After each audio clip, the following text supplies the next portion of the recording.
Hiya, how's it going? This is Nicholas Rooney, and today I'm going to teach you how to do the seated hamstring curl.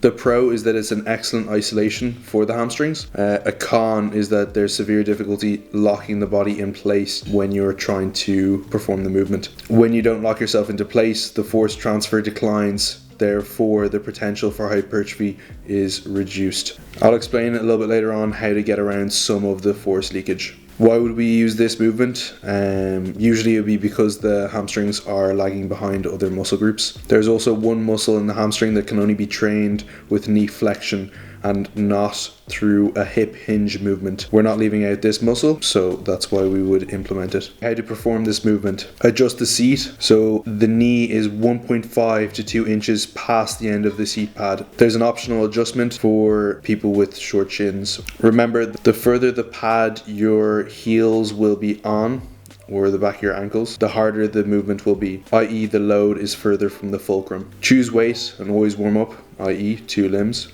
You know the sus. Bring the pad to the stretched position, so you're preparing yourself for the first rep. Grip the handles, retract your scapula and brace. Slowly add pressure to the pad and complete reps. Straight off the bat, you should be able to see how my bum gets pulled forward. When this happens, the force that I can produce through my hamstrings is reduced as my upper body and torso is slightly unstable. If this happens to you, make sure to keep the spine neutral. Injury risk. There is a low risk of injury as long as you, 1, apply pressure slowly at the start of the exercise. You don't completely lock out your knees. And if you are getting pulled out of the seat, definitely keep your spine neutral during the movement. Some variations to reduce getting pulled out of the seat problem. First of all, we can just do the same machine, but with single leg. This means that you won't need as heavy a weight in order to get the same amount of a hypertrophy.